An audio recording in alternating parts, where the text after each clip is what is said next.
All right, so section P2, this is video number 2. And we're gonna dig in here to some different exponent rules. And we're gonna kind of use that to help us get some more exponent definitions kind of as we go. So this is starting to examine what happens if we have some different variables raised to powers. And in particular, right, so if I just have like x cubed, it just is x cubed unless I, have a number to sub in for x, right? We kind of did a little bit of that in P1.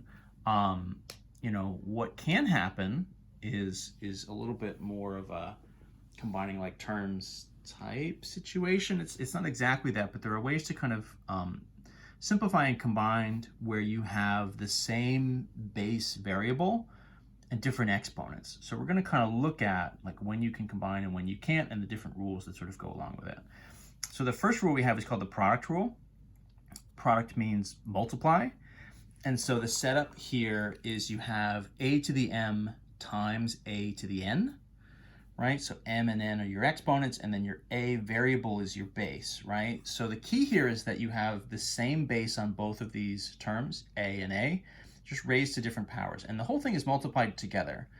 And so what happens to us here, right, is you're going to get a to the m plus n. So what happens here is if you have these two different terms multiplied together with the same base, you're going to get, you can combine them into a single term where you've add the powers together.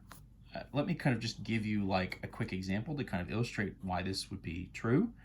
So say I have, x squared times x cubed or something, right? Just a pretty basic kind of example. At first, right, what your kind of brain is going to tell you is multiply should give me multiply, right? Shouldn't I do 2 times 3 is 6? And the answer there is no, not quite. What you're going to do is say, okay, so x squared, right, would be x times x. And then x cubed, right, would be 3x's, x times x times x. And so the whole idea here, right, is individually these terms are giving us multiplication. They're just giving us sort of a series of x's all multiplied together. And then I'm going to multiply those two things together. So this is x squared, right? This is x cubed. But if I look at this from a bigger picture sense, if I kind of take it from the top, I mean, everything here is an x. And so really all that I'm getting here is 2x's and 3x's together would pretty clearly be x to the 5, right? Would be 5x's, right? Would be x to the 2 plus 3. It's a pretty quick step to sort of see that if we start to break it down, right? It goes a little bit, it cuts a little bit against what would maybe be our first instinct as far as your brain's going to want to go multiply, gives you multiply. But once you've sort of overcome that initial maybe skepticism or the just sort of initial reaction, you should be good to go. And it's going to allow us to do stuff like, okay, so y to the 6 times, right, y to the 4 is just going to be, right, y to the 6 plus 4 is y to the 10, and we're good to go, right? You could even start to do stuff where you have, 3x cubed, right, times 4x to the 4, y cubed times 2x y to the 6 or something, right? You could do sort of a whole series of like multiplication things. We didn't do any kind of multiplication with powers before in section P1 when we were doing like terms. All that was just kind of adding the like terms together. We didn't do anything where really we're adding and sort of combining the powers.